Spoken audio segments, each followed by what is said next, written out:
Bismillahirrahmanirrahim. Alhamdulillahi rabbil alamin wassalatu wassalamu ala rasulina Muhammad wa ala alihi wa sahbihi ajma'in. Amma ba'd.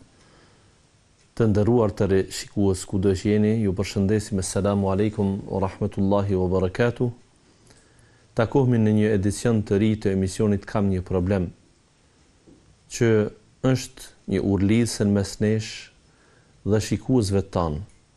E nuk është qëllimi ky që ne të jemi në një lidhje me shikuesit, por të jenë shikuesit në mundësi për të shfaqur problemin dhe për të tejkaluar problemin në mënyrën më të mirë që do të ishte e mundur, varësisht se sa do të kemi ne mundësi dhe kapacitetet që atyre t'ju ofrojmë alternativa duke u bazuar në dritën e fjalës së Allahut, në udhëzimin e Rasulullahu sallallahu alaihi wasallam, në mënyrë që ata të kenë zgjidhjen më të kënaqshme, që është pra garancë se do të jetë fitim prurse, do të jetë shpëtuese në dynja dhe padyshim edhe në ahiret.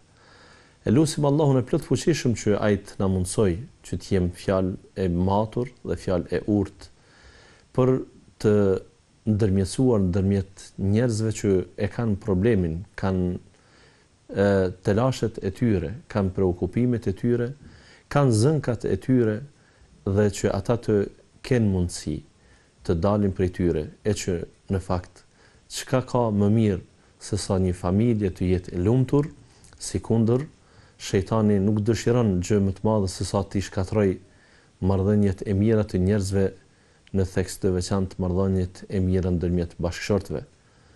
Ndonse gjunahu më i madh në fytyrë të tokës që është bërë ndonjëherë dhe mund të bëhet deri në ditën e gjykimit është të shoqërohet Allahut dikush në besim, të mendohet se dikush mund të ketë atribute të njëjta me Allahun, të mendohet se edhe dikush mund ta meritojë falënderimin, lavdërimin, adhurimin e gjëra të ngjashme sikur Allahu. Megjithatë, çdo të keqe shejtani na nxit, na cyt që ta bëjmë. E i bie kjo që shirku si gjunahu më i madh për shejtanin do të ishte mundësia më e mirë që ai të na vëjë në lajthitje, por sikur na thon hadithet e të dërguarit Muhammed sallallahu alaihi wasallam, shejtani do të gëzohej vetëm atëherë kur arrin, pra kryet shejtani iblisi, kur arrin ushtarët e tij të ndajnë ndërmjet bashkëshortëve, ata që kanë marrëdhënie, kanë raporte, kanë vu kuror, pra që ata të ndahen dhe kësaj pra të shkatrohet jeta e tyre. Sido që të jetë. Problemet janë ato që njerëzit i sjellin në mendime të tilla, problemet janë ato që njerëzit mendojnë ndoshta negativisht, harrojnë të mendojnë pozitivisht, harrojnë të mendojnë për zgjidhje të mira. I ngurcohen zemrat dhe nuk janë në gjendje të falin, të tolerojnë, të tejkalojnë, janë që mendojnë se çdo zgjidhje duhet të jetë shumë afatshkurtër dhe duhet shpreh mllëfin e tyre, hidhrimin e tyre në lloj hakmarrje ndaj atyre që kanë problem, sido që të jetë. Emisioni jon është kontaktues dhe ne jemi drejt për drejt me ju teleshikues, ku ju mund të paraqitni numrin që tani e keni të shfaqur dhe nga tani kurdo mund të shfaqni problemin tuaj, e aty pra si zakonisht, sigur e praktikojmë edhe herëve të tjera, mund të shkruani edhe letra të shkurtra SMS, mund të paraqitni në regji për të mos u paraqitur këtu në studio, për të ruajtur sekretin e zërit, për të ruajtur anën e ndershmërisë së familjes nga njëherë, që dëshirojmë të trajtojmë problemin, por jo ta shfaqim problemin para të tjerëve duke identifikuar. Dhe për këtë arsye ne në këtë emision nuk kërkojmë nga shikuesit që paraqiten asnjëherë të prezantohen me emrin e tyre, me prejardhjen e tyre e gjëra të ngjashme. Natyrisht se ju mund të shkruani kurdo edhe në adresën tonë elektronike kam një problem @qsi.com, ku edhe tani e keni të shfaqur në ekran dhe mund të shkruani këtë adresë ngadalë që të mos gaboni dhe të dërgoni letrat tuaja të cilat përmbajnë problemin që ju e shtjelloni aty dhe ne ato që janë me interes për të shtjelluar në emisionin e radhës i marrim për bazë, i marrim parasysh dhe e bëjmë një gjë të tillë. Pa humbur kohë ne kemi veç probleme që na kanë mbetur edhe nga java e kaluar, por edhe që kanë ardhur të reja, të cilat do të ishin të mjaftueshme që në fakt të realizojmë emisionin e sotëm, ose ndoshta nuk do të kishte mundësi që ti trajtojmë që të gjitha, por megjithatë telefonatat kanë përparësinë e vet dhe ne ju mirëpresim. Jam një motër e fejuar, thot, dhe kam bërë kuror. Unë nuk kam qenë informuar nga i fejuari im se ai qenë ka i prekur prej sihrit dhe gjendëve. Pas një koha ai më tregoi se nuk mund ta mbante fshehur. Kjo më ka friksuar e sidomos kur më ka thënë që dëshiron ndarjen. Shkaku se nuk dëshiron që të lëndohem unë, por këtë e ka lënë në dorën time që nëse jam e gatshme të duroj, atëherë nuk e do ndarjen, por unë jam shumë e pa informuar se a mundet njeriu të shërohet nga kjo dhe si të veproj unë. Ju lutem më këshilloni. Ne do të marrim telefonatën dhe do të shtjellojmë këtë që lexuam deri më tani. Po? Selam aleikum. Aleikum selam wa rahmatullah. A ka më kësi një pyqe mi anon? Po, drejt për drejt jeni në emision kanal. Një motër që a falët 5 vakti, falën bolus është. A burri i bin. Po? A gjuna më falë e modë të shpia. Burri pin alkohol, ajo falet, apo? Po. Në rregull. A gjuna për shumë... Do të merrni. Sa shpi për shumë me pira ki, edhe më falë e motër. Do të merrni përgjigjen gjatë emisionit, inshallah. Aj, selam aleikum. Aleikum selam.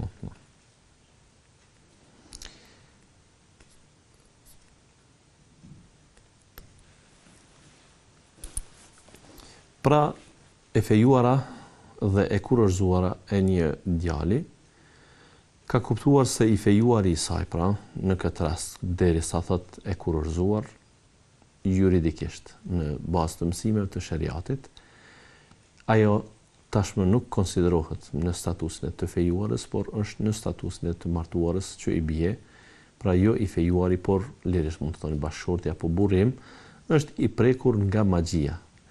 Unë insistoj në këtë sepse kjo është e rendit, gjersa privilegjet mund t'i gëzojnë njerëzit me anë të kurorzimit, atëherë duhet të marrin edhe epitetin. Dhe kjo i bie që të mos luhet me statusin e femrës.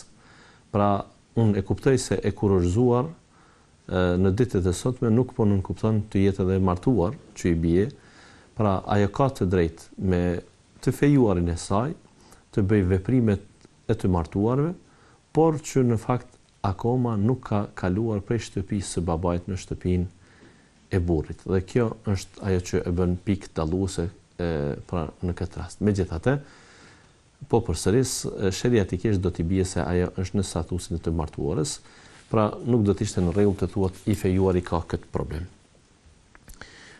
Pra është i prekur prej sihrit dhe gjindëve, thot. Ai ka treguar sepse nuk ka mundur ta mban fshehur.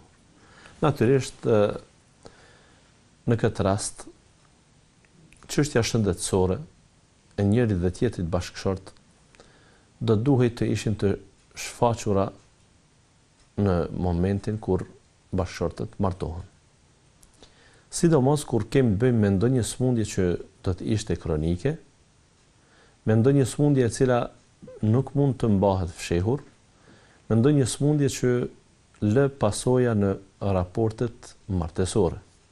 Për shembull, nëse në rastin e kundërt do të ishte gruaja e sëmurë, dhe në këtë rast nuk po flas vetëm për sëmundje të magjisë, por në theks madje i kam sëmundjet në aspektin shëndetësor të fizikut të njeriut, pra ka ndonjë sëmundje që rënkon, nuk funksionon ndonjë organ vital, për shembull, në mënyrë të duhur e tjera. Këto sëmundje duhet të paraqiten dhe duhet të bëhen me dije, Në të kundërtën do të ishte tradhti për bashkëshortin nëse atij nuk i bëhet me dije se rënkon kjo femër me cilën ai dëshiron të martohet. Pse?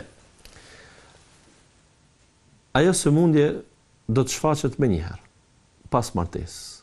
Nuk mbulohet. Edhe nëse përdor për shembull medikamentet që mund ta shtyjë, mund ta mbuloj atë sëmundje, do t'i vijë dita se nga ky burr, nga ky bashkëshor do të kërkohet ndihma financiare.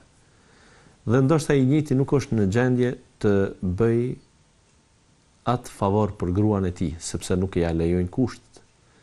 Kjo nuk do të thotë se bashkëshortët nuk duhet të shërojnë gratë e tyre, sepse sëmundjet mund të vinë edhe të papritshme, por megjithatë, ndryshe është kur ndodh ndonjë fatkeqësi dhe ajo është sprov e drejt për drejt për bashkëshortin,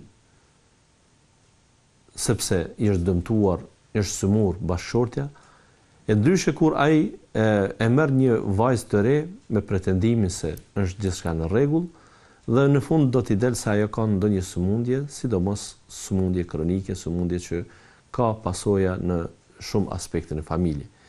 Dhe kësaj, pra, ai do të mund të kishte caktuar mehrin e lartë ndoshta, mehri, pra ajo sasia në mjete materiale kryesisht, që është e drejtë e gruas dhe ka obligim burri me momentin e bërjes së kontratës martesore, nikahut, që të caktoj mehrin dhe gruaja lyp aq sa ajo të dëshiron, pra burri mund të pajtohet ose të mos pajtohet me atë çmim, në çmimin kur ata dakordohen është mehri. Pastaj mehri është çështje që mund të jetë i lartë, mund të jetë mesatar, mund të jetë fare simbolik i ulët, varësisht prej sasisë që ka kërkuar bashkëshortja, dhe nëse ajo është sasi e lartë, pra burri mund të mos i ketë mundësi që në ditën e martesës t'ia paguaj, atëherë ata do të bëjnë një marrëveshje që ai të konsiderohet borxh për burrin i cili në ndërkohë do t'ia jep gruas së vet. Dhe në këtë rast, ai do të obligohej mehrin ta paguante kurdo që e shkurorëzon bashkëshortën e tij. Natyrisht, edhe në rast të vdekjes, ai është borxhli ndaj gruas vet në këtë fushë. Pra, para se të ndahet pasuria e tij, para se të trashëgohet pasuria e tij, atij duhet të largohen, duhet të evitohen të gjitha borxhet që i ka pasur më parë, e në këtë rast do të jenë edhe borxhet ndaj bashkëshortës si një person e cila e ka toleruar atë që mehrin të mos e paguante me kohë në dorë, për shkak të sasisë së madhe. Po zëm 10.000 apo 5.000 euro do të ishte mehri. Në këtë rast, në rast se ai e shkurorëzon gruan e tij, po detyrohet që të paguajë mehrin. Ndërkaq ai nuk do ta shkurorëzonte gruan e tij për ndonjë arsye të tij personale, ai nuk do të kishte dëshirë që ta shkurorëzonte gruan e tij në asnjë mënyrë, por është në hall i shkreti. Ai tash nuk ka rehati me gruan e tij sepse është e sëmur, madje dhe ka indignim të thellë për këtë mostregim, për mbajtjen e sekretit të kësaj vajze e cila është paraqitur se gjithçka është në rregull, ndërkaq në kohë ka dalë ndryshe situata e saj. Pra, kjo tradhti do të lejonte që të prishej martesa e tyre, nikah. Të prishej martesa dhe të ndodhë shkurorëzimi janë terme të ndryshme. Feskhun nikah është diçka tjetër, ndërkaq at-talaku është diçka tjetër. Feskhun nikah i bie që të kthehet në pikën 0 secili prej burrit dhe gruas, cili do që të kenë gjetur situatën jo adekuate të jetesës, e sidomos për gjërat që ose janë pyetur dhe kanë mbajtur fshehur atë informat, ose nuk janë pyetur, por me zakonin, me traditën e vendit është normale që ato nuk tolerohen, në të kundërtën. Pra nuk pyetet njeriu se ai ke gjymtyrët në rregull, sepse ajo konsiderohet se duhet të dihet me kohë. Dhe në fund, pra, ai do të rezulton se jo ka për shembull të dy veshkat e dëmtuara, që do t'i bie se një burr investon, martohet me një grua, ndan mehr 10.000 euro, jo se ajo është e obliguar t'i garantojë jetë, por jo dhe të imagjinohet vdekja e saj në një afat shumë të shpejt kohor. Pra dëmtohet burri në këtë rast me mehrin e lartë për një grua që është e sëmur. Dhe kësaj pra ka të drejta shkurorzoj për këtë ta quaj tradhti ose mos transparencë të bashkëshortës së tij për gjendjen e saj shëndetësore, dhe kjo i bie që të kthehen në pikën 0. Ne e dim se në pikën 0 është vështirë të kthehet i martuari, pra të konsiderohet sikur asgjë nuk ka ndodhur, po çështja është pra kthehet në pikën 0, pra prishet ky nikah dhe i bie që femra nuk e gëzon të drejtën për ta marrë mehrin, dhe kështu vazhdojnë gjërat. Kjo mund të jetë nga ana e kundërt. Gruaja mund të prish nikahun dhe mund të kërkoj prishjen e nikahut edhe atëherë kur ai nuk ka të drejtë një gjë të tillë, pra të kërkon shkurorzim për shembull. Prishja e nikahut do të ndodhë kur burri, bashkëshorti, e ka tradhtuar në ndonjë pikë, ka mbajtur të fshehtë ndonjë gjë, e sidomos ndonjë sëmundje që do të mund të ishte e lidhur drejt për drejt me raportet bashkëshortore të një çifti bashkëshortor. Që i bie pra, jo vetëm nuk i funksionon ndonjë organ vital në kuptimin veshka apo mbylqia apo gjëra të ngjashme, të cilat ja dobësojnë cilësinë e jetës, por mund të ketë ndonjë problem me ndoshta organe vitale gjenitale të trupit të tij, cilat mund të jenë shkak që të mos lindë, për shembull ai, pra ai mund të di se është steril, por këtë nuk e bën publike, ose është i paaft që të ketë bashkëshortë afër vetes e gjëra të ngjashme, besoj se jam i kuptuar, dhe këto pra do të jetojë bashkëshortja me një afat të shpejt kohor, dhe ajo do të ndihej sigurisht e tradhtuar për një gjë të tillë, sepse këto kushdo që kërkon dorën e dikujt për nuse, për bashkëshorte, kushdo që lyp një vajzë që të martohet me të, edhe pa i përmendur fare nën kuptohet se ai është i aftë për një gjë të tillë.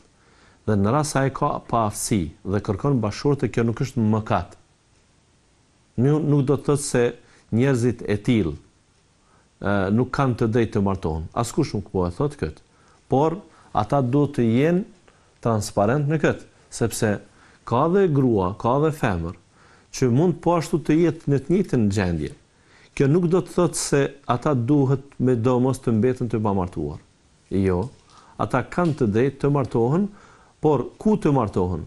Mund të jetë pra ajo bashkëshorte e një burri i cili e di gjendjen dhe hallin e saj. Kësaj që nuk do të dihej i tratuar. Ose do të martohej edhe me grua tjetër, ose e ka hallin tjetër, pra mund të martohet për solidarizim thjesht. Çështje shumë e thjeshtë. Mund të solidarizohet me këtë që të mos mbetet pa mbikëqyrje familjare, pa kujdes familjar, martohet pra që ta ketë lidhjen me të halal. Pra nuk martohet sepse ajo do t'i lindë fëmijë ose sepse ky do të ketë kontakt me të. Pra ka të drejtë që të ndodhë një martesë e tillë, por duhet të jenë transparent. Dhe në fakt nëse pra mashkulli ka fsheh këso informata që do të ishin krejt ndryshe do të jepnin kahje asaj martese, atëherë gruaja ka të drejtë ta prish nikahun në rast të tillë. Pra prishja e nikahut është jo shkurorzimi, por kthimi i gjendjes 0, sikur nikahut mos jetë lidhur fare. Kjo nuk nënkupton se lidhja e tyre në këtë mënyrë ka qenë jo legjitime. Kjo nuk do të thotë se ajo periudhë do t'ju numërohet atyre si lidhje haram, si lidhje pa lidhje, si lidhje pa kuror, si lidhje e pa konsiderueshme. Jo, ajo është lidhje e konsiderueshme, por kthehen në pikën 0 sepse ka pasur tradhti ndërmjet bashkëshortëve në këtë rast. Këtu kur jemi tek çështja e sëmundjeve të tjera, atëherë mund të diskutohen se ajo sëmundje është e vështirë që vështirësohet jeta, apo është një smundje që mund të tejkalohet me lehtësi dhe është pengesë, por jo pengesë e madhe. Ta zëm, ta ketë burri ndonjë vest të tij, të ketë ndonjë problem me ndonjë dhimbje në të dhëmbit për shembull, i cili nuk është let i shërueshëm sikur rastet e tjera, i cili mund t'i shkaktoj atij nxjerrjen e tërë dhëmbëve për t'u shëruar për shembull, dhe kjo i bie që të ketë dhëmb artificial. A e pamundson jetën bashkëtorë një gjë e tillë? Nuk e pamundson. A do të ishte krejt njëjtë sikur ti kishte dhëmbët e tij natyral? Nuk do të ishte njëjtë. Pra, kjo me ato të parat dallon shumë. Nuk do të thotë që edhe për këto raste gruaja ka të drejtë të kërkojë prishjen e nikahut ose të mendojë se është jo transparent dhe burri ka qenë tradhtar në mbajtjen e këtij sekreti. Ose për shembull, ka ndonjë problem me sinusët, ka ndonjë problem që i duhet pra me hundët e tij ta jitin ujin e tyre, dhe mund të jetë pra ndoshta jetë jo shumë e pëlqyeshme për një bashkëshorte, por do të thotë që ajo do të kërkojë ndarjen për një gjë të tillë. Pra këto janë gjëra që dietarët kanë vendosur kufi se cilët janë probleme, cilat janë smundjet që nëse fshihen, gruaja ka të drejtë të kërkojë ndarjen, pra prishjen e nikahut, dhe cilat janë smundjet që nëse nuk i ka ditur me parë, nuk kuptohet se burri ka qenë në fakt pra i qëllimshëm në fshehjen e atyre fakte. Sa i përket magjisë, fillimisht ju bëj me dije se magjia padyshim që bëhet, ekziston dhe është e përmendur në Kur'an. Pra, bërja e magjive është realitet. Nganjëherë, kur njerëzit janë dhënë shumë pas magjive dhe shërimit të magjisë, haxhallarët, sidomos në të kaluarën, kanë qenë në dy tabore. Ata që janë marrë me shkrimin e hajmalive në emër të shërimit të këtyre smundjeve, dhe haxhallarët që e kanë pasë se ka tejkalim të parametrave fetar në shkrimin e hajmalive dhe janë detyruar që të marrin një orientim të kundërtin, pra të thonë se nuk ju besoj sehirëve, sehirët nuk janë hak e gjëra të ngjashme. Jo, magjia ekziston, ajo mund të bëhet dhe ajo mund të ketë efektin e vet, pasojat që mund t'i lënë tek personi ndaj cilit bëhet magji. Magjistarët do ta ndashin magjinë të bardhë dhe të zezë, kjo nuk ka asnjë mbështetje fetare. Magjia është magji. Pra ata do t'i thonin se magjia e zezë është kur dikush mundohet ta ndaj për shembull burrin prej gruas ose gruan prej burrit, pra shtin fitnë, përçarje, mospajtime në mes tyre dhe ata do të vinë deri tek ndarja. Ndërkaq magjia e bardhë do të ishte që t'i futet në zemër dashuria tek ajo femër e mashkullit caktuar apo anasjelltas, në mënyrë që ata të mos mund të jetojnë njëri patjetrin dhe të bëhet ta quaj ajo martesa e dhunshme përmes magjisë. Ne në Islam nuk bëjmë dallim në mes të magjisë së bardhë dhe të zezë, absolutisht. Ajo është e pa pranuar në asnjëherë mënyrë, edhe atëherë kur dëshiron dikush të bëjë mirë sipas mendjes së tij, pra magjia ngelet magji dhe ajo është gjunah i madh. Kur them gjunah i madh, madje dietarët herët për këtë çështje kur kanë diskutuar se çfarë gjunahu mund të jetë magjia, pra nuk them me unanimitetin e plot, ka mendime që thon pak më ndryshe, ka mendime sikur edhe që edhe nuk e pranojnë magjinë, do të ishin më të 20% transparent me në aspektin shkencor, që nuk e pranojnë ndikimin pra të gjendëve në njerëzit dhe në këtë rast magjinë, dhe ata mohojnë tërësisht, por dietarët me shumicë e konsiderojnë kufër, dalje prej besimit, bërjen e magjisë. Madje ata thonë se magjistari nuk mund të bëhet magjistar derisa ai të jetë besimtar. Pra, ai do të duhet të dalë prej besimit, do të duhet të bënte ndonjë veprim kufri, duke shqyer Kur'anin për shembull, duke përdhos Kur'anin, duke sha Allahun, duke fy pejgamberin sallallahu alaihi wasallam, duke bërë gjëra për i cilave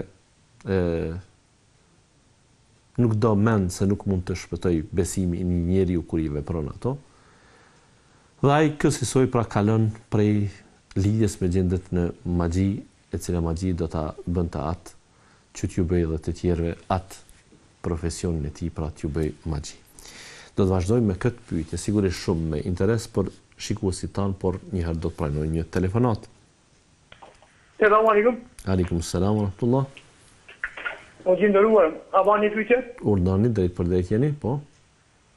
E kam një problem familjar. Zoti ja vlerësoft inshallah. Urdhani çfarë është problemi? Amin. Nëna ime ka probleme me prindin dhe ka konflikt verbal. Po. Ka kanë probleme si ditën, si natën edhe e akuzon për tradhti. Tash elhamdulillah, pa e viti jam udhëzu, këndi jam për me si protest udhëzimin tim. Dhe kur është në një praktikim, në një sëneti ose në një forzi, po më shak të problem të nëna jam. Por sa më mësimi mjekrës, që do është me mësu, ta që këmë lave elhamdulillah, këmë lave shpak. Të në që më shkaktu probleme ose konfliktime më të mëdha. Po, ka shku gjatë kësuëm që ai ka do që më ndobë, toj. Dhe me këshillani që të bëj, ai ka shku edhe në përfaktor, magjistor, sheja, dhe zonë e tjera. Pra, kam nevojë për pyetje shtesë. Kam nevojë për pyetje shtesë, vëlla. Prindi juaj do të thotë, babai kërkon që të ndahet nga nëna, po? Jo, nuk kërkon të ndahet. Por të krijon për çori. Vetëm kanë mosmarrëveshje, po? Kur vjen praktikimi i sineti, ai në familjen e rebelus, shejtoni në shtëpi dhe e sundan ato. Për alkool në një vazhdueshme. Në rregull. Do ta marrë përgjigjen gjatë emisionit inshallah taala. Atëherë pra, magjia si e tillë ekziston pra dhe mund të bëhet dhe mund të ketë pra pasoja në njeriu. A është e shërueshme? Padyshim. Allahu xhalla xjalaluhu thot wa nunazzilu min al-Qur'ani ma huwa shifaa'un wa rahmatun lil mu'minin. Kur'ani është ilaç dhe është shërues pra dhe mëshirë për besimtarët. Allahu xhalla xjalaluhu thot Kur'anin e ka zbrit përveç tjerash edhe shërim. Këtë fjalë dietarët shërim nuk e kanë komentuar me ndonjë fjalë alegorike të pretendohet të jetë kjo dhe të kuptohet se është kështu apo ashtu. Kanë menduar se Kur'ani drejt për drejt është shërim. Madje ka prej tyre që mendojnë se Kur'ani të pretendohet se është shërim vetëm për sëmundje shpirtërore, do të ishte qasje e gabuar, por është shërim i zemrës me domos, i brendis, i shpirtit, fisnikrimit, por do të ishte shërim edhe për sëmundje fizike dhe ndoshta magjia do të ishte një praktikë që do të na tregonte ne se vërtet Kur'ani ka mundësi të na jap efektin e vet në shërimin e disa sëmundjeve që do të dukeshin ndoshta shumë të pashërueshme. Kësaj pra, të respektuar teleshikues, magjia ekziston dhe ajo mund të shërohet, nuk kem nevojë ne që të mendojmë njeriun e prekur nga magjia si një i sëmur që sikur të kishte ta zëm kancerin apo të kishte ndonjë sëmundje vdekje prurse të pashërueshme. varësisht se edhe në çfarë niveli ka arrit magjia tek ai person, por nuk ju kisha preferuar ju që në fazën ku jeni të kërkoni ndarjen nga ai djalë. Nuk kisha preferuar që atë ndarje ta bëni me këtë pretekst, sidomos kur jeni edhe e kurorzuar dhe unë nuk di fazën se ku jeni në raportet me atë djalë, por ai ka tregu se unë nuk jam interesuar që të ndahem nga ti.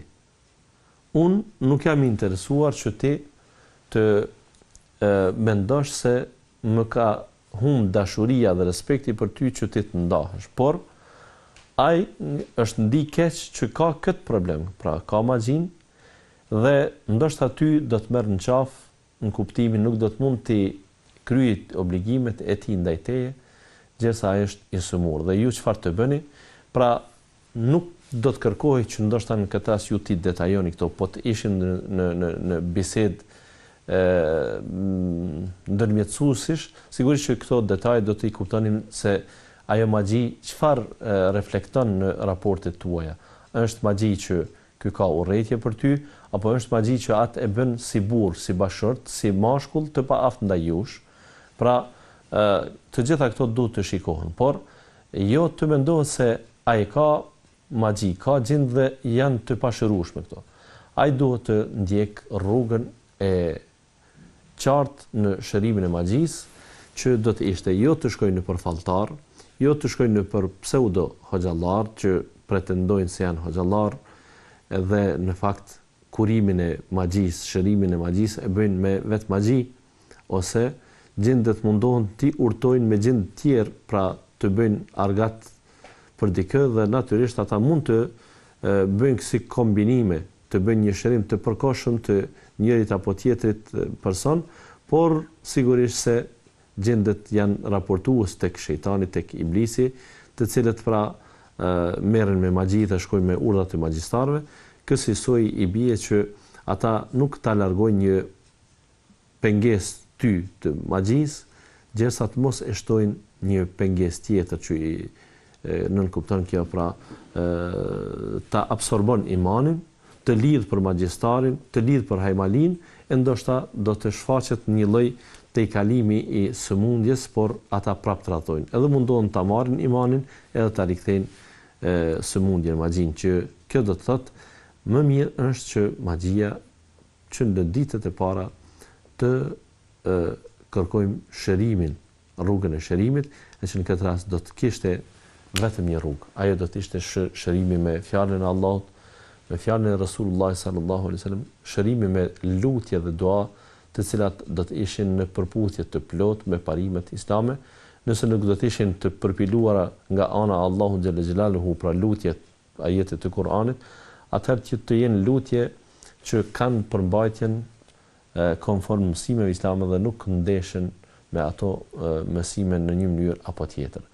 Dhe hoxhallar të tillë që bëjnë rukje, i themi, që fryjnë me Kur'an dhe Sunet, krahasimisht me të kaluarën kemi mjaft. Nuk them se ka mjaft sa ka nevojë, por ka mjaft dhe shpresoj që ata Allahu t'i forcoj, të ja ruaj mendjen, të mos i devijojnë në asnjë mënyrë, as prej së afërmi, as prej së largu. Allahu i forcof, sepse ata janë hyrë në një rrugë që ka ballafaqime. Ti dalësh iblisit, shejtanit përballë, nuk është e lehtë. Jo pse ai nuk është i mundshëm, por kërkon vazhdimsi, kërkon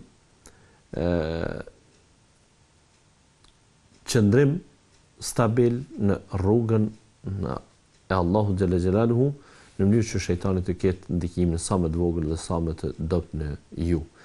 Kështu që nuk është pra lufta me iblisin se nuk mund ta fitojë besimtari, por një gjë është e sigurt se besimtari, njeriu mund të lodhet ndonjëherë ndërkaq që iblisi ja ka dhënë vetes atë detyrë që i ka thënë Allahut, unë nuk do të mundohem, nuk do të muj ti mashtroj njerëzit e tu, robërit e tu të sinqert, por do të mundohem që të gjithëve t'ju vi nga para, mbrapa, nga e djathta, nga e majta, nga lart dhe nga poshtë, vetëm e vetëm që atyre t'ju fus mashtrimin kutin dhe që në fund iblisi do të kërkon se ai nuk është dash të besohet e as të pasohet, por Allahu ka qenë dash të besohet dhe pasohet, andaj thotë mos kërkoni prej meje përgjegjësi për këtë, sepse unë vetëm ju kam thirrë ju e ju më përgjigjit në ftesat e mia për të bërë gjunahe, mëkate, për të mos vepruar ndonjë veprim të duhur islam, pra ndonjë farz, ndonjë vajib apo ndonjë sunnet. Porosia është pra që ju të kërkoni prej tij që ai nëse ka qenë një herë, dy apo tre të një hoxh ta ndryshoj hoxhën, sepse mund të ketë efekt kjo, dhe të mundohet që pastaj ta shëroj magjinë. Nëse sëmundja e tij e magjisë ka të bëjë me raportet tuaja, atë më drejt për drejta, pra me drejtat tuaja, atë më mirë është që të ndaheni. Nëse sëmundja pra ka të bëjë me gjërat e tjera, atë më mirë do të ishit ta duronit, por varësisht në fazën ku jeni ju me raport me te. Allahu e di më së miri. Të respektuar të shikuesni, do të kthehemi për t'i trajtuar dhe problemet e tjera që kanë shumë lidhmëri, dhe për këtë arsye ne u zgjeruam edhe më tepër në këtë pyetje që do të shohim për pyetjet vejëm se sa probleme të këtyre natyrave kemi në shumë familje. Qëndroni me ne, do të themi pas pak.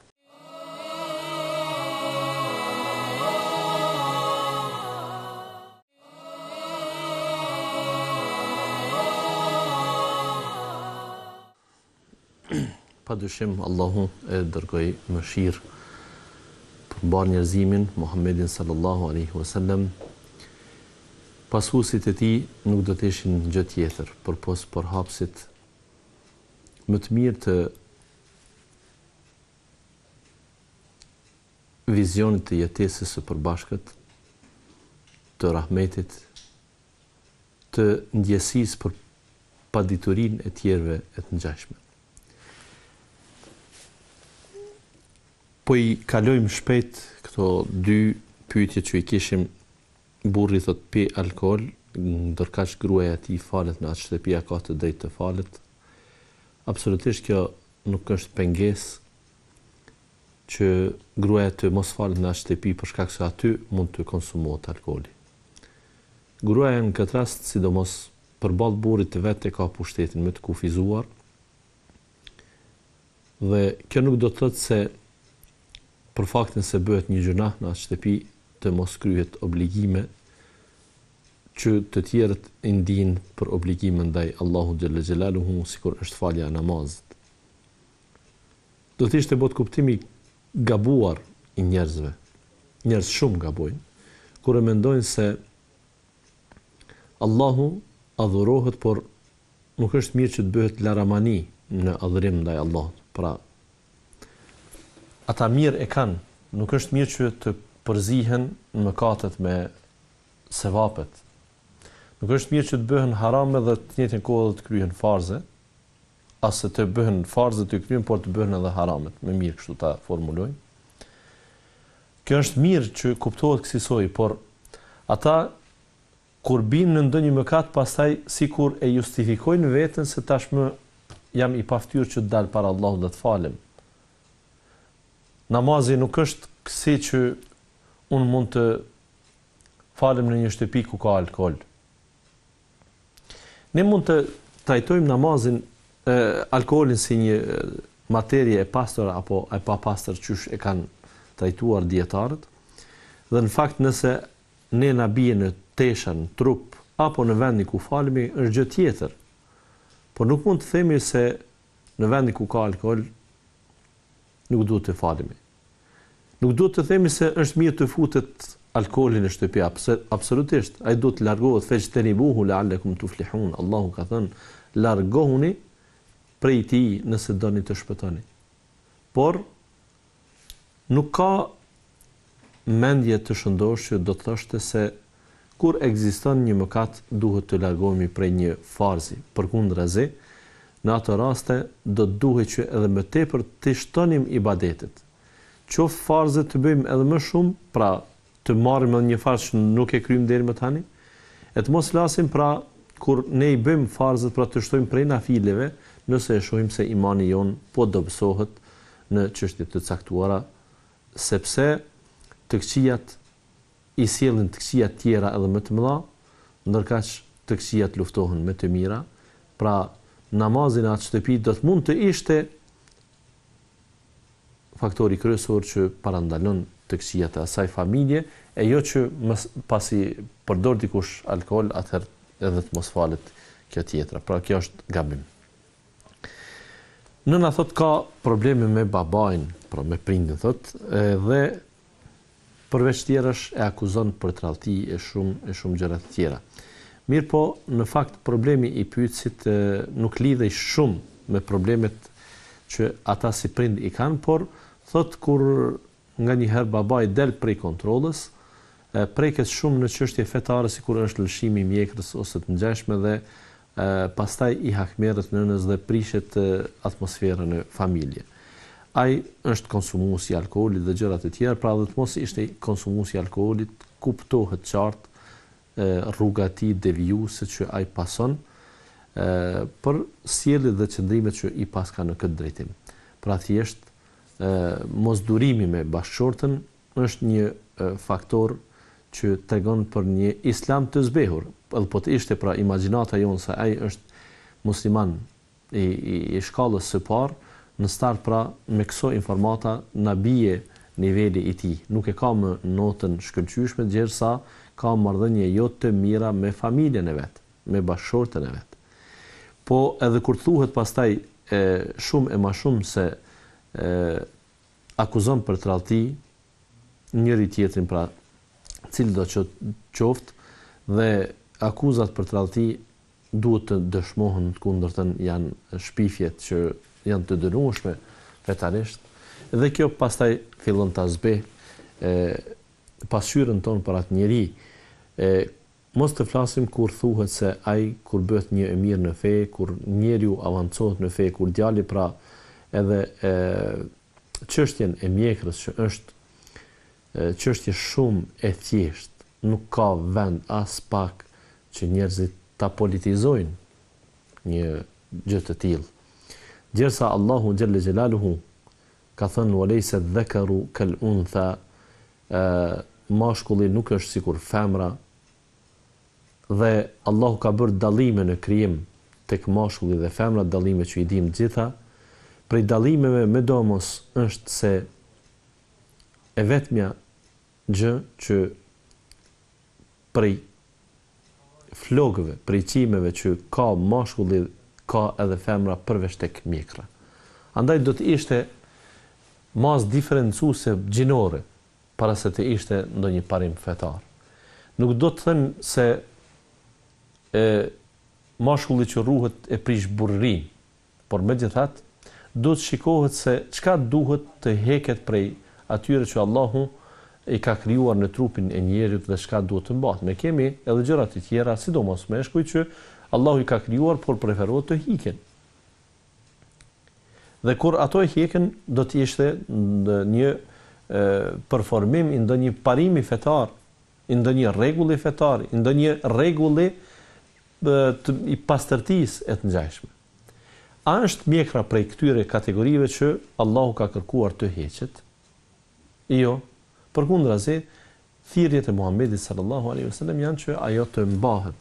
Andaj është e padrejtë që dikush të mendoj se lëshimi i mjekrës duhet të ndalohet dhe parandalohet djalit. Allahu e di më së miri. Pranojmë një telefonat tjetër.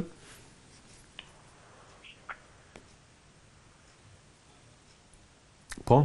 Alo? Mirëmbrëma. Selam aleikum. Aleikum selam wa rahmatullah.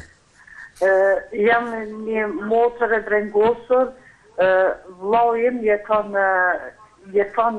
jashtë në perëndim Zvicër, e tash gjatë pushimit gruaja vetë e ka tradhtu, e ka zënë ndyrën më të keqe, ato, po tash ai është nis për atje në Zvicër, mirë po i ka 2 fëmijë, e di që Zvicran pas ka bisedu, ka thonë pa marrë parasysh se çka ka ndodhur, fëmija i takojnë atë nanës. Ai e ka zënë ndyrën më të test. Mirë po, unë jam një motër që bëj namaz, po tutën më ka porositën me bisedu me ai avokat të Kosovës, po tutna mos po bëjnë do një gjyna. A vlla është shumë ranë, shumë është i lëndu me ranë për këtë punë. Në rregull. Allah që të bleft, hoqë. Amin, insha Allah, Zoti ja vlerësot këtë brengë.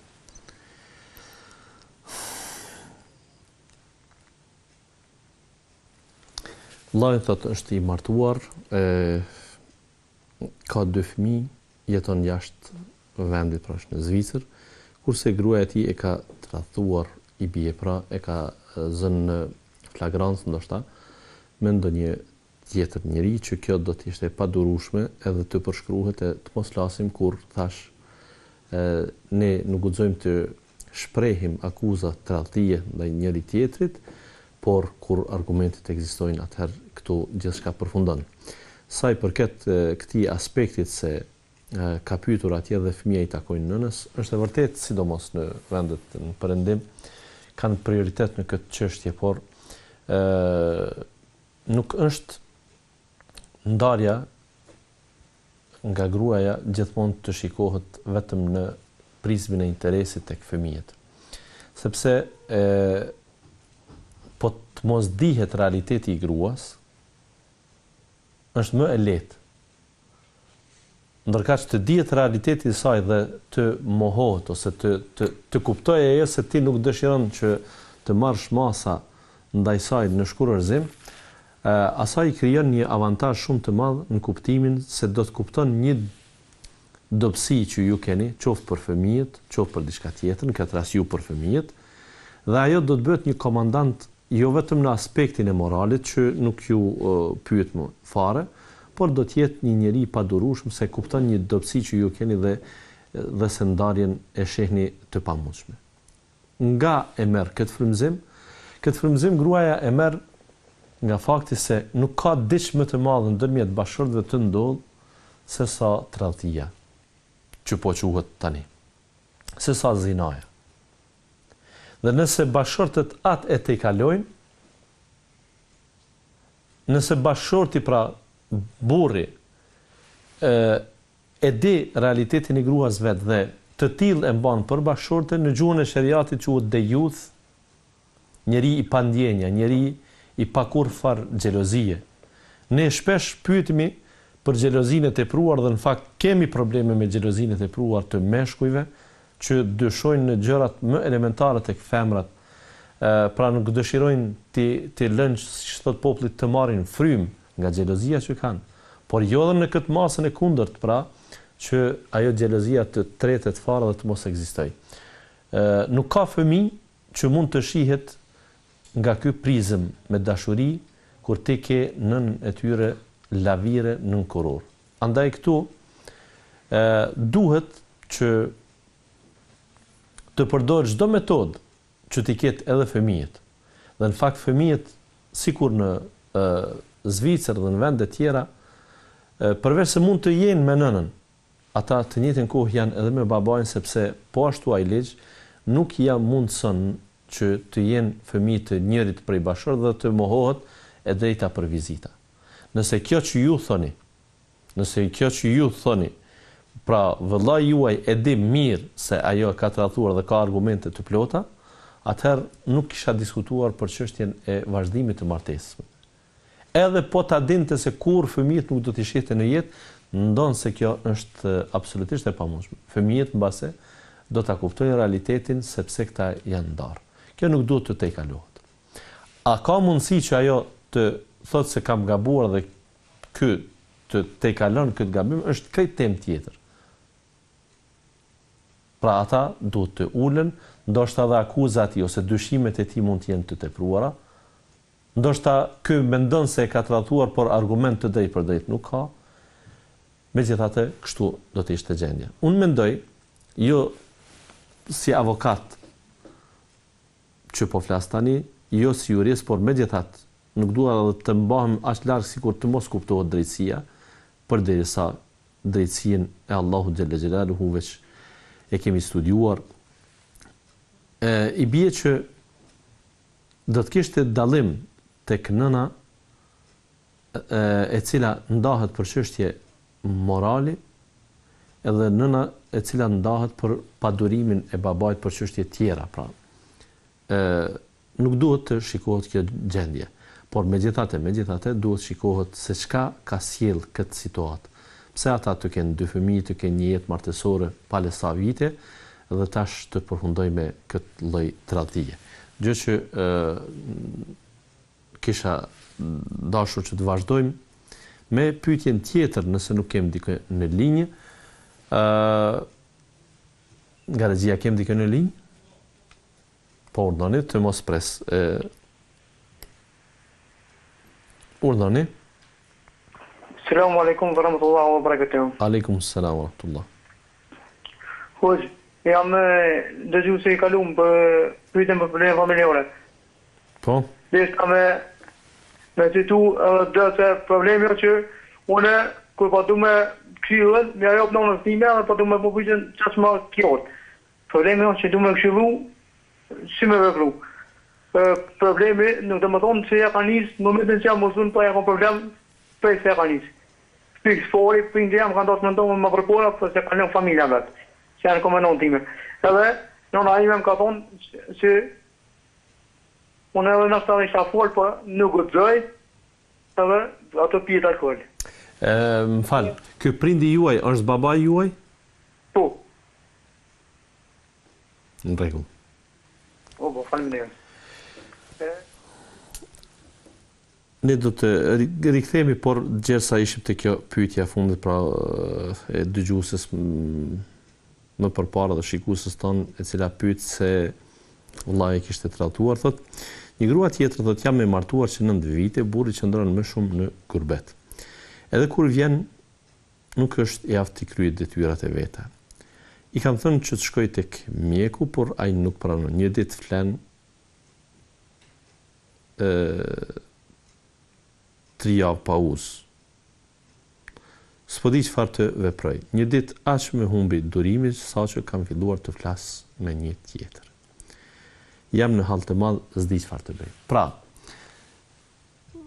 përmenda edhe më parë se problemet ndër bashkëshortet mund të jenë të ndryshme dhe bashkëshortet kanë obligimin njëri ndaj tjetrit. Nuk kanë pra thjesht vetëm atë aspektin e dëshirave personale, por ato duhet të shihen edhe nga këndi i obligimit martesor. Dhe burri nëse ka pa aftësi të tilla, gruaja ka të drejtë në çdo moment të ndahet nga ai. Edhe po të kishin 80 vite martesë.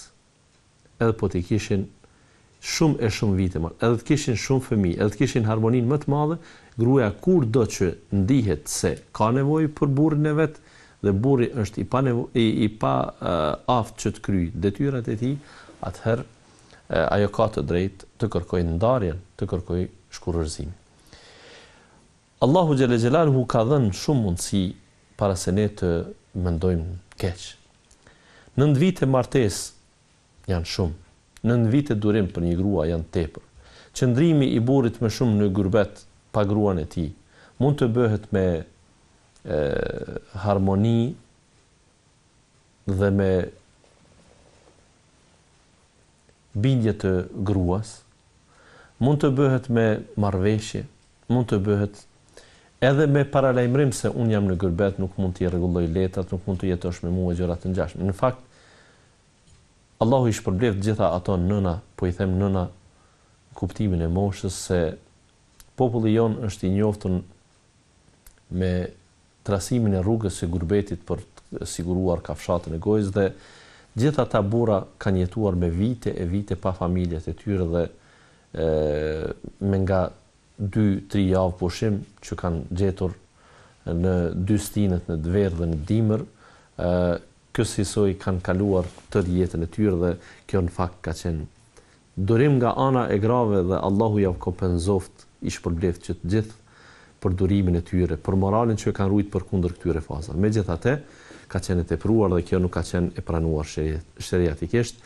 Pra mund të jetë një fazë, një vit 2 derisa njeriu për shembull të rregullojë një shtëpi, të blejë ndoshta një tokë afër vetes për cilën ka nevojë, të rregulloj standardin deri diku, por jo të jetoj larg familjes për sa vite. O të kthehen, o t'i marrin edhe gratë. Pra, qëndrimi juaj në këtë formë është stoik dhe meriton të përshëndetit, por jo që kjo në fund të prishet. Ju keni bërë shprehjen e inatit dhe mlefit me formën cilën në vend se që Allahu ju jepte shpërblimin e një durimtareje, tani ju dilni në anën e atyre që Allahu hidhrohet me to. Nëse burri juaj është i martuar me dikë tjetër dhe ndihet i panevojshëm për ju, ai do duhet ta zbulonte këtë. Nëse ai është i paaft, pra përkundër distancave kohore që është larg jush, prap edhe kur vjen në pushim, pra është prap larg jush në shtrat, ai thjesht është i paaft për një gjë të tillë, ai nuk meriton të ketë grua e cila e duron një gjë të tillë pa mas. Pra ai mund të kishte thjesht një grua vetëm të sëmurë sikur vetë. Kësaj, pra, ju do të kishit pasur drejt, sikur keni kërkuar që ai të shkon tek mjeku, por nuk pranon, atëherë çështjen ta zbërtheni dhe më gjerë. Pra, në gjuhën popullore ta citni çështjen ndër burra, ti lajmëroni familjarët e tij dhe familjarët tuaj dhe thjesht kjo o të jipet një afat i shkurt kohor, o të përmirësohet kjo situatë, o nuk ke të drejtë absolutisht ta dhunosh veten dhe ta durosh atë burr. Ndaju. Por jo të mendosh se unë ndarja, pra edhe kjo është një logjik shumë e mbrapambetur. Ndarjen e shohin krimin më të madhin, ndërkaq tradhtin, zinon, hajtë se edhe kështu do të jetoj. Pse? Në emër që ti mbaj raportet akoma me atë burr. Në emër që të mos jem në shoqëri si një evej. Absolutisht, kjo është gabim. Allahu Gjelle Gjelaluhu nuk ka lejuar asnjëherë që gabimi të përmirësohet me një gabim më të madh. Wala taziru waziratun wizra ukhra. Mëkati i askujt nuk të arsyeton që edhe ti të jesh në mëkat. E as obligimet dhe pasojat që mund t'i ketë dikush nuk mund të bartën tek ju. Pra, nuk mund të thuash se unë kam varfëri dhe pasi kam varfëri, Allahu nuk më ka dhënë pasuri, atëherë dal të vjedhi. E jo, Allahu të ka sprovu me varfëri, por ti dil puno. Allahu ka mund të të sprovoj me gjëra të ndryshme, por kjo nuk kupton që ti të gjesh në mënyrën haram të ndryshimit të gjendjes. Allahu ka mund të t'jap sëmundje, por ti ke të drejtë plotësisht të kërkosh shërimin, ama jo të kërkosh shërimin me alkool, me birë, me mishderi, me lëkur deri e të ngjashme. Sepse kjo sprovë është vetëm e vetëm për të pasur se si ti mendon ta te kalosh atë sprovë. E jo pra të ngarkosh veten me mëkat shtesë, me mëkat i cili, pra po e them, në vend se ti po të disjen këtë gjendje, Allahu Gjelle Gjelaluhu të shpërblej me durim, më shumë se sa për gjërat tjera. Edhe nëse ti e fal namazin, edhe nëse ke mbulesën, e agjeron Ramazanin, ke vepra të shumta të mira, do të kishe pas mundësi që për durimin që ke bërë, Allahu të shpërblente shumë më shumë se sa këto vepra tjera të mira që i bën. Ndërkaq ti durimin tash ke filluar ta harxhosh dhe të mendosh për rrugë mëkati. Kjo është shumë gabim i madh. Atëherë, çfarë këshillë do t'ju jepja unë ju kur ju mendoni të veproni sikur burri juaj? Pra, nëse burri juaj në gjendjen hipotetike, po të ishte ai i aftë si mashkull, ai nuk pas ka dëshirë për t'u afruar me ju edhe kur vjen në pushim, sepse mund të jetë ndoshta në ndonjë lidhje me dikë tjetër. Tani dëshironi ti thoni se edhe unë ty do ta plas zemrën kësaj. Kjo nuk shkon në këtë formë që njerëzit të shtyhen me mëkate edhe të garojë se cili po arrin në xhehenem para tjetrit. Allahu thot ndryshe, gara do të bëhet shpejtimi duhet të ndodhë, por ku? Wasari'u ila maghfiratin min rabbikum wa janna. Shkoni dhe shpejtoni në faljen e Allahu xhalla xhelaluhu dhe në xhennet. E jo asnjë herë nuk kemi nxitje që të shpejtojmë në xhehenem. Asnjë herë nuk kemi nxitje të shpejtojmë në ahiret. Ahireti nuk vjen para saj të ndodh, para se të ndodh kiameti. Për këtë arsye vetvrasja është krim i madh që Allahu nuk e do, sepse njerëzit që mendojnë se me vetvrasjen po kalojnë në ahiret para kohe, ata kot e kanë, ata do të jenë prap në gjendjen e njëjtë, sepse në ahiret nuk kalohet para se me vdek të gjithë njerëz, para se me ndodh kiameti. Por ne duhet ta kuptojmë se jemi në botën e sprova, dhe Allahu të ka sprovuar me një burr të tillë. Edhe një herë po ju porosis. Ke kujdes shumë. Ittaqil maharima takun a'bada an-nas. I dërguari sallallahu alaihi wasallam thot, ruaju nga haramet, je ibadetxiu më i mirë. Nëse ti dëshiron të jesh namazliu, jo ti falësh 5 kohë të namazit, por të kesh nafile, edhe kohën e duhas, edhe në namaz të natës. Wa bil ashari hum yastaghfirun, edhe natën kur të tjerë të flajnë, ata kërkojnë faljen e Allahut, pra janë në namaz, janë aktiv në të gjitha fazat, në të gjitha mënyrat. Pra dëshiron të jesh përtej këtij personi, dëshiron të jesh përtej atij personi që agjeron muajin e Ramazanit, agjeron 6 ditët e Shevalit, agjeron të hënë dhe të ejte, agjeron 3 ditë nga çdo muaj, agjeron, dëshiron të jesh një agjerues edhe më e madhe se këta agjerues. Edhe një njeri që jep zekatin, por jep edhe sadaka, çdo herë jep, dhe mënyrat më të mira të dhënjes. Nuk ka mundësi që këta njerëz pra të jenë më të mirë se ti nëse i ruhesh mëkateve. Në raport nëse ata nuk i ruhen mëkateve. Pra dhe ata do ta kenë të kotë, pra me namaz e agjerim e ibadetet të ndryshme shtesë të arrijnë faljen e Allahu xhalla xhelaluhu nëse nuk i ruhen mëkateve. Pra ruajnë nga gjunahet, ruajnë nga haramet, je njeriu më i devotshëm. Allahu xhalla xhelaluhu do të shpërblej në bazë të gatishmërisë tënde për të ruajtur nga mëkatet, për të larguar nga të këqijat. Andaj largoj nga mendja çdo herë se ti bën që etjen ta shuash me alkol, urien ta shuash me mish derrit dhe nevojën për bashkëshortin ta shuash me zina. Largoje çdo herë nga mendja kët dhe kërko të drejtën tënde që ky burr në afat, po them të shkurtër kohë, o ta kontrolloj veten, o ke të drejtë të ndahesh prej tij, dhe kjo do të ishte më mira në këtë rast. Allahu na uzoft të gjithëve që të zgjedhim më të mirën për ne në dynja dhe në ahiret, ajo që na bën të jem robër të mirë të Allahut, ajo që na bën ne të jem robër të sinqert të Allahut, ajo që na bën të rrugtojmë drejt xhennetit të Allahut xhalla xhelaluhu.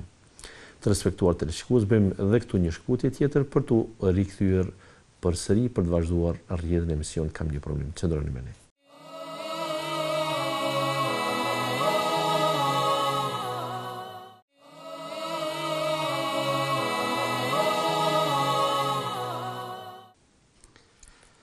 Rikthehemi të respektuar teleshikues pas kësaj ilahie të bukur, natyrisht në kërkim të pendimit, a ka teube, Zot për mua, sepse gabimtari, mëkatari mendon se prej zezave, prej mëkateve që i ka bërë, ndoshta edhe rruga e Allahut është mbyllur dhe kanë të drejtë kur nisen mëkatarët nga vetvetja, kur nisen nga bota njerëzore.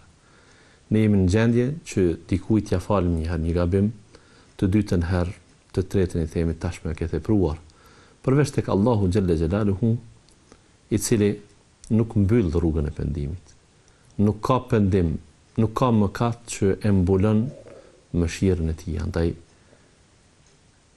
të gjithë o besimtar, kthehuni dhe pendohuni tek Allahu sikur është urdhri i Allahut xhalla xhelaluhu. Kam një djalë thotë është i fejuar, por për ekzistencë ka dalë jashtë vendit, ndërsa familja e vajzës janë kundër. Ju lutem na këshilloni.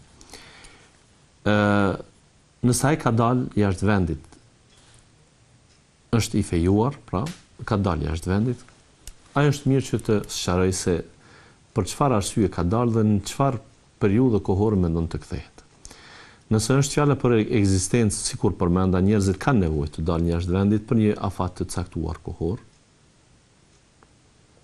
dhe të bëjnë bazën esenciale të jetesës, sikur ta blejnë një banesë ose ta ndërtojnë një shtëpi, sepse është më e pamundur me një pagë mesatare tek vendi jon që të kursehen para dhe të bëhet një shtëpi. Por nëse ai mendon që kjo të zgjat jo një vit, 2 e 3, po të zgjat me vite e vite, atëherë kjo çështje duhet të kthehet dhe të shikohet me familjen, se a mund t'i merr me vete apo jo. Dhe sa ai mund t'i merr me vete, atëherë ka të drejtë që të kërkoj prej nusës, prej bashkëshortës, prej familjes së tyre që edhe ajo të shkojë me ta. Natyrisht, në kuadër të drejtave të gruas që të kërkoj të respektohen disa kushte që ai mund t'i vendos me rastin e kurrëzimit është edhe vendbanimi. Dikush mund thot, por ne nuk e kemi biseduar këtë në kurrëzim. Ajo nuk më ka thënë se ti mos del jashtë vendit ose të ngjashme. Kem një telefonat për hir të asaj që kërkojnë regjia, do t'i kuadrojmë edhe pse kohën e kemi shumë të kufizuar. Po? Urdhoni? Selam alaikum. Aleikum selam wa rahmatullah. A bëm një pyetje? Po, urdhoni? Unë jam të shtëpia edhe zdojnë ndoshta nama dhe motra. Edhe unë shumë notën vokojës. Edhe të ishta me ta për një pyetje, unë shumë ma vjetë që pyetje. Cila është pyetja, pra, nëna dhe motra nuk ju dojnë, apo? Po, së ndojnë meqë, të ju në fondës.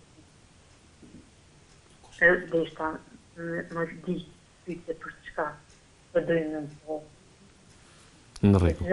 Dhe të në mëndë, në bërtasen. Do të ishte më mirë që këtë pyetje ta sqaroni më me detaj në regji, sepse vërehet edhe nga zëri që ndoshta keni presion që të mos dëgjoni në shtëpi.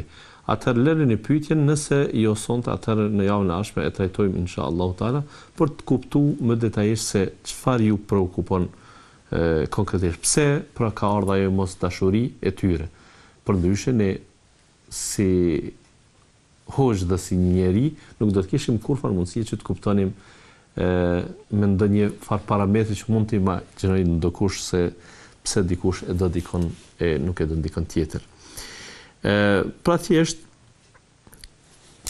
çështja e vendbanimit mund të mos seket, por kur një djalë, po e marrëm shembull gjithsa jem në Kosovë dhe jem kosovar, një djalë i Kosovës kërkon një vajzë në Kosovë dhe ajo pra familja saj respektivisht kanë pajtuar që të fejohen dhe të martohen, është normale që të kuptohet se ata jetojnë këtu. Në të kundërtën, ata do të sqarojnë se ne kemi dëshirë që të shkojmë jashtë, ose kemi në plan që të shkojmë jashtë, mendojmë të rregullojmë letrat, vizat, gjërat të ngjashme që të shkojmë dhe të punojmë, të shpërngulemi atje. Dhe mund të kishte mendim ndryshe familja, pra kemi prej familjeve, ndonë se këto janë shumë të rralla, që nuk janë të interesuar që vajzat e tyre të martohen për grubeçar. Kemi familje që djemt e tyre nuk janë të interesuar të martohen me grubeçare. A kemi? Kemi pra. Kemi.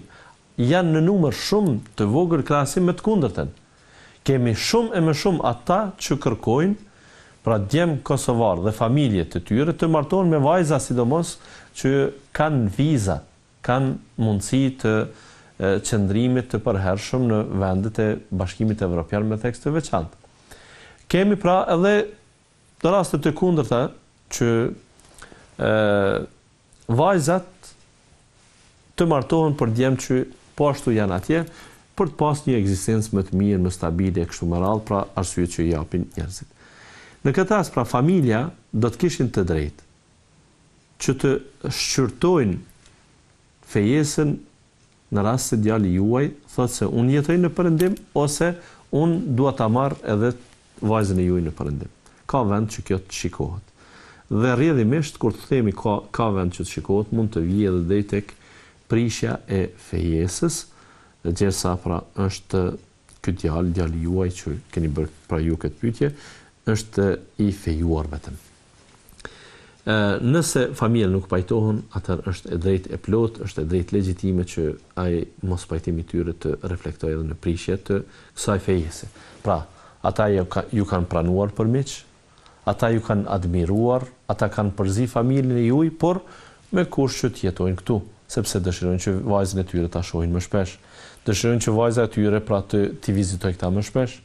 Dhe ajo do të ishte e pamundur nëse do të ishte me 2000 kilometra apo më tepër larg familjes, të cilët nuk mund të shkojnë pas vajzës. Nuk është adet që një gjë e tillë të ndodh. Pra, çfarë ju duhet të bëni? Pra, duhet të bëni të sqaroni çështjen ju dhe djali juaj. Përse ai është në Perëndim, cilat janë planet e tij? Të punojë 1 vjet, 2 apo 3 dhe të kthehet, apo mendon që ai ta vazhdoj atje? Natyrisht ne e dim se Gyrbeti ka mashtruar, për të mos thënë ka trajtuar shumë prej trinjve tanë, cilët kur janë nisur nga shtëpia janë nisë për të kaluar një periudhë të shkurt kohore, por vitet dhe dekadat i kanë kalbur në vendet të Perëndimit, sepse do të ishte e imagjinuar një ditë që me lehtësi ta merrte dikush kthimin në vendin ton si gjë normale, por ne shohim se sa ai adaptohet me jetën, me rregullin e përgjithshëm shtetëror, social, stabilitetin, sigurinë, gjyqësorin e tjera, e ka vështirë që të kthehet dhe të adaptohet me të kundërtat e këtyre, me një jo rend, me një jo ligj, me një jo gjyqësor të drejtë, me një jo politik të mirë avancuese, me një jo ekonomi stabile, me një jo në kuptimin e aspekteve pozitive, gjithnjë në krahasim. Pra, mund të ketë këso dilema se eventualisht ai do të mbetet në Gyrbet dhe vajza e tyre do të mbetej në Gyrbet. Pra, është e drejtë. Nëse ju keni qëllim afat shkurtër, ti tregoni se kjo është afat shkurtër, andaj na mirë kuptoni dhe na toleroni sepse është për një ekzistencë më të mirë. Nëse kjo nuk është reale, atëherë kanë të drejtë ata të shkëpusin këtë fejesë dhe ju do të jeni më njës, pra do të jeni me çdo kush më njës se si familje na keni admiruar për faktin se djali jon nuk qenë në gjendje të jetoj në vendin prej ku është ai, atëherë ju patët të drejtë që vajzën të mos e lejoni të shkojë atje. Allahu e di më së miri. Të respektuar të shikues, këtu edhe shkëputemi për natën e sonte, përfundojmë këtë emision, këtë edicion të sonte të emision Kam një problem. Duke dëshiruar që edhe javën tjetër dhe javët e ardhshme të jem me ju së bashku për të trajtuar problemet eventuale që i keni, në mënyrë që të ofrojmë rrugën më afër Allahut xhalla xhelaluhu, jo vetëm në aspektet e adhurimit, por edhe të tejkalimit të problemeve sa të shumta janë ato. Assalamu alaikum wa rahmatullahi wa barakatuh.